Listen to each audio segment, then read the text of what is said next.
Hello friends, welcome back to knowledge hub और मेरा नाम है रायन मालवी। आज हम बात करने वाले हैं एक प्रमुख नदी परियोजना जिसका नाम है कोसी नदी परियोजना। यदि हम कोसी परियोजना की बात करें तो ये कोसी परियोजना जो है ये भारत सरकार और नेपाल सरकार की एक संयुक्त परियोजना है। ठीक है ना। इस परियोजना का मुख्य रूप से लाभ भारत के किस हिस्से को मिलता है, तो बिहार राज्य को इसका मुख्य रूप से लाभ मिलता है। ठीक है। यदि हम इस परियोजना की बात करें तो ये परियोजना किसके तहत स्टार्ट हुई है, तो भारत और नेपाल सरकार दोनों के संयुक्त प्रयास से ये स्टार्ट हुई है, प्रारंभ हुई है।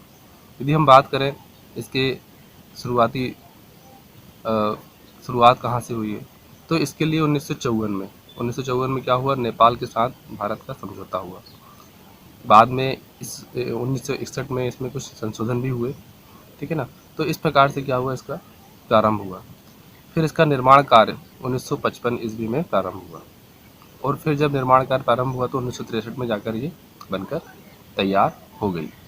यदि हम बात करें उद्देश्य की, ये कोसी परियोजना है, इसका उद्देश्य क्या है।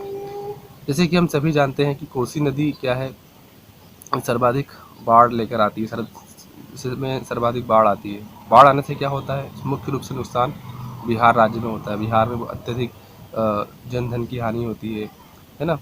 तो इस बाढ़ को रोकने के लिए भी क्या है, कोसी परियोजना का निर्माण हुआ, कोसी परियोजना लाई गई ताकि बाढ़ को नियंत्रित किया जा सके। ठीक है ना। साथ ही साथ कोसी परियोजना से जो बिहार के ऐसे ज़िले जहाँ पर सिंचाई की सुविधा नहीं थी, वहाँ पर सिंचाई की सुविधा मिले, है ना। जिससे क्या होगा, कृषि के क्षेत्र में लाभ होगा। तो सिंचाई के लिए भी क्या है, इस परियोजना को लाया गया।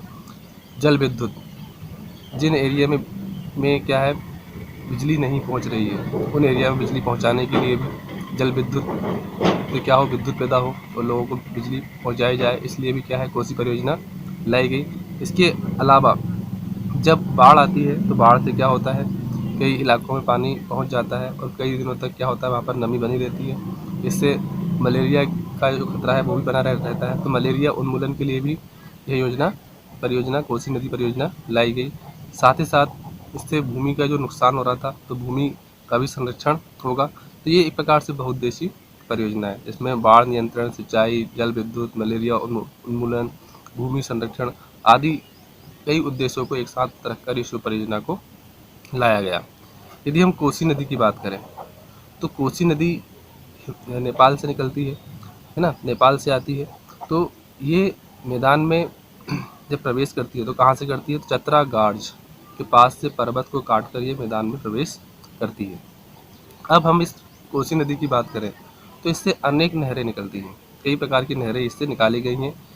तो नहरें जब निकाली गई हैं तो इसके लिए क्या है, बांध का निर्माण भी किया गया है। ये बांध कहाँ पर है, तो ये बांध जो है नेपाल में हनुमान नगर में स्थित है, जो कि बिहार की बॉर्डर पर है, हनुमान नगर। यहाँ पर क्या है, कंक्रीट का बांध बना हुआ है।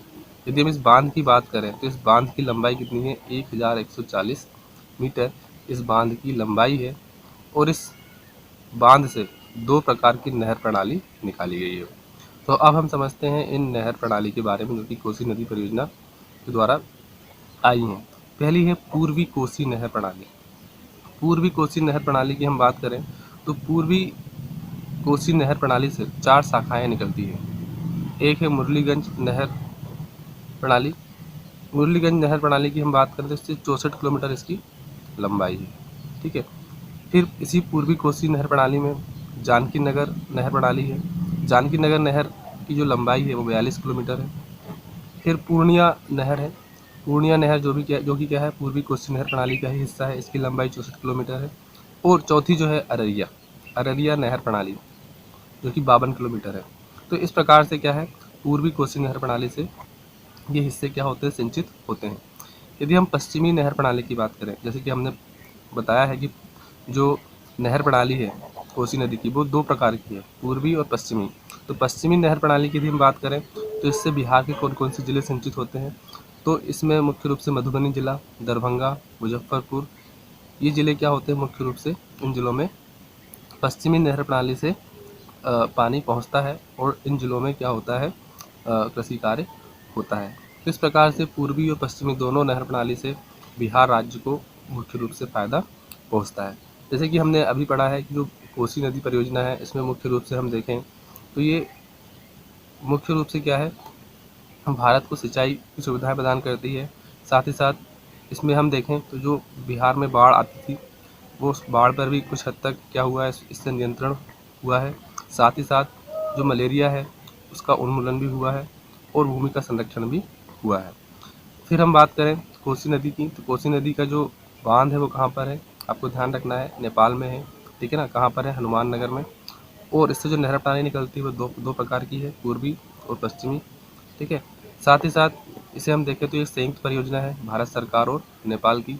दोनों सरकारों ने मिलकर 1954 में एक समझौता किया था, उसी के तहत कोसी नदी परियोजना का निर्माण हुआ और 1955 में इसका कार्य प्रारंभ हुआ और 1963 में जाकर ये बनकर तैयार हुई। तो कुछ फैक्ट्स हैं, उन फैक्ट्स को आपको माइंड में रखना है क्योंकि एग्ज़ाम के लिए काफ़ी इंपॉर्टेंट होते हैं, ठीक है। इन फैक्ट्स को माइंड में रखकर आप इजीली कोसी नदी परियोजना से बहुत सारे क्वेश्चंस के आंसर दे सकते हैं। आई होप आप लोगों को वीडियो अच्छा लगा होगा। वीडियो अच्छा लगे तो लाइक करें, चैनल को सब्सक्राइब करें, बेल आइकन पर क्लिक करें ताकि आपको लेटेस्ट वीडियो की नोटिफिकेशन मिलते रहें। Thank you for watching.